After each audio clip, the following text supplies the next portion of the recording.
Hello friends, I hope you all are happy and healthy at your places. Welcome back to your English class and keep learning with Sandeep Bihan. Friends, let's continue our topic of the correct sound of C. In our previous video, in part 1, we have seen that when the C will sound as K and when it will sound as S, जिसको हम soft C and hard C भी कहते हैं. The sound of soft C is S and the sound of hard C is K. I hope that the topic is now properly clear to you all. And if you have not seen the video, you can visit the description box. You will get its link in the description box. वहाँ से जो है description box से आप उस link पे जाकर उस video को देख सकते हैं. In our today's video, we'll continue the same topic and we'll learn the sound of C as sh, ch and k. अब आप लोग सोच रहे होंगे कि क तो हम लोग पिछली वीडियो में कर चुके हैं, पर वो सिंगल सी की साउंड थी. आज के वीडियो में हम देखेंगे जब हम सी को एच के साथ यूज़ करते हैं और तब उसकी आवाज़ कहीं कहीं पर क आती है. Why there are these variations? So friends, listen carefully. Let's begin our today's topic. First we will see that when the C will pronounce as sh, कब जो है सी की आवाज़ श में आएगी. तो लिसन केयरफुली फ्रेंड्स, जब भी किसी वर्ड के एंड में, एंड की मैं बात कर रही हूँ, जब भी किसी वर्ड के एंड में सी के साथ ये लेटर्स यूज़ होंगे, I A L, C I E N T, C I O U S, C E A N, CIAN, जब भी ये these 5 groups of letter used at the end of any word, I'm saying end of any word, then the sound of C will be sh. तब जो है C की आवाज़ क्या आएगी, वहाँ पर श आएगी. फॉर एग्जाम्पल, फर्स्ट से हम लोग शुरू करते हैं. इसके आगे आप लोग FA लगा दीजिए, it will become facial. RA लगा दीजिए, इट विल बिकम रेशियल. ऐसे ही CIENT, इसके आगे हम लगा देते हैं AN, it will become ancient. We will not read it ancient. ये एंशियंट नहीं होगा. देखो बोलने में कितना अजीब लग रहा है, आपको सुनने में भी अजीब लग रहा होगा. एंशियंट नहीं होगा, it will B ancient. When we'll add here the word could be conscience, CON, it's conscious, not conscious. Then here we'll add O, then it will become ocean. Indian Ocean होता है, Indian Ocean नहीं होता. Indian Ocean is wrong. We'll read it Indian Ocean, OCEAN, ocean. ऐसे ही CIAN किसी भी word के and में आता है, तो हम बिगनिंग में क्या जोड़ सकते हैं? Yes, we can add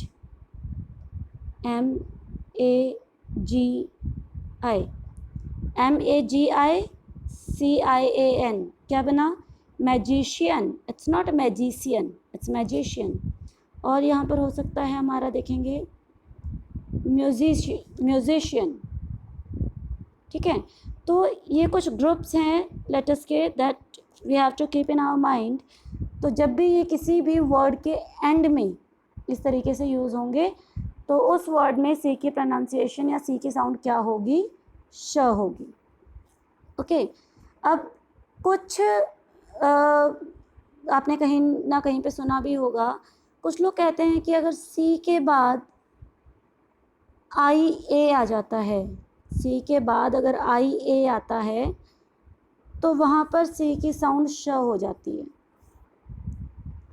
but it's not in all cases. क्यों? हम एक एग्जांपल ही ले सकते हैं. यहाँ पर एक वर्ड है, सपोज PRONUNCIATION. आप क्या पढ़ेंगे इस वर्ड को, प्रोनाउंसिएशन या प्रोनाउंसिएशन?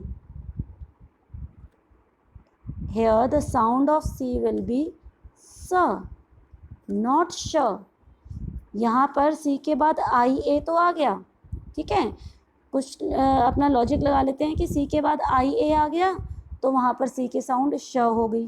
जैसे हमारा वर्ड होता है स्पेशल, SPECIAL, पर यहाँ पर एंड में CIAL है, सिर्फ IA नहीं है, IA के साथ L भी लगा है, तो यहाँ पर हम इसको स्पेशल पढ़ेंगे। पर सिर्फ अगर CIA का लॉजिक लगा कर चलेंगे तो वो किसी भी वर्ड के बीच में आ रहा है तो आपने उसको श बना दिया, no, it will be wrong, क्योंकि हम इसी वर्ड का एग्जाम्पल ले सकते हैं, will read it pronunciation, not pronunciation, बोलने में अजीब लग रहा है, pronunciation, this is pronunciation. So I hope that this concept of sound of C as sh is clear to you all. अब हम देखेंगे use of C with H. use of C with H. C को जब हम use करेंगे H के साथ. अब आपने कुछ वर्ड्स देखे होंगे लाइक ओके, जब हम बच्चों को बिगनिंग में फोनेटिक्स सिखाते हैं, मैंने आपको पिछली वीडियो में बताया था, बिगनिंग में फोनेटिक्स सिखाते हैं, हम बच्चे को बताते हैं बेटा ए की साउंड, जैसे हम बच्चे को बताते हैं ना ABCD, तो फोनेटिक्स में हम उसको सिखाते हैं ए ब क ड ए फ ग ह, ठीक है, तो इससे बच्चे को हर लेटर की साउंड पता चलती है. फिर जब हम उसको डबल लेटर की साउंड सिखाना शुरू करते हैं तो हम उसको बताते हैं कि बेटा CH की साउंड होती है च, ठीक है, हम उस बच्चे को क्या बताते हैं डबल लेटर की साउंड में कि CH की साउंड होगी च. For example chest, chair, okay. But धीरे धीरे जब हमारे सामने और न्यू वर्ड्स आते जाते हैं तो हमें पता चलता है कि everywhere the sound of CH is not च. हर जगह जो है CH की साउंड च नहीं होती, कहीं कहीं इसकी साउंड श भी होती है तो कभी इसकी साउंड क भी होती है. अब वो कब होता है, लेट्स सी कि first will have some example. अभी हमने सबसे पहले तो चलो चेयर ही ले लेते हैं, चेयर, ओके. चेस्ट हमने देखा था एक एग्जांपल, चेस्ट, यहाँ पर इसकी साउंड आ रही है CH की च. फिर हमारे सामने वर्ड आया, ओके, अब आप इसको क्या रीड करेंगे, character? No, it's wrong, we read it as character. तो यहाँ पर CH की साउंड क्या आई, क. अब वहीं पर एक और वर्ड देखते हैं,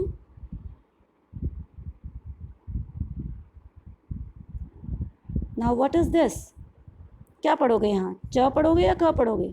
इज इट चेफ और kef? No, it's neither chef nor kef. Here the pronunciation of CH is sh, so we'll read it chef, ठीक है. अब अगर हम लोग इन वर्ड्स के यूज़ की बात करते हैं फ्रेंड्स, तो there is no any particular logic behind this. पर हाँ, एक चीज़ का लॉजिक हम लगा सकते हैं कि any word that is originated from British language.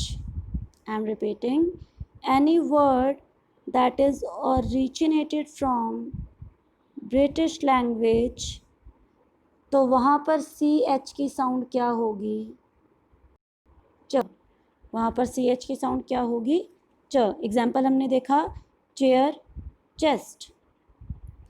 वहीं पर अगर कोई word, if any word is originated from either from Greek language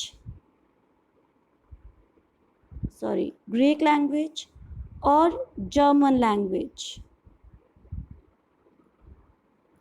either from Greek language or German language, then the sound of CH will be क, वहाँ पर C H की sound क्या होगी, क होगी.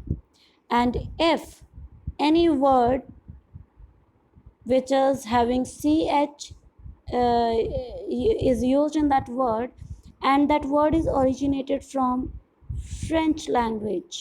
Which language? French language. Then the sound of ch will be sh. ठीक है, कोई भी वर्ड जिसमें सी एच यूज़ हुआ है और वो वर्ड कहाँ से ओरिजिन हुआ है, from the British language, then it sound will be च. If it is originated from Greek or German language, then its sound will be k. And if that word is originated from French language, then its sound will be sh. इसमें हम और श में अब आप और भी एग्जांपल ले सकते हैं, लाइक ओके, शैम्पेन,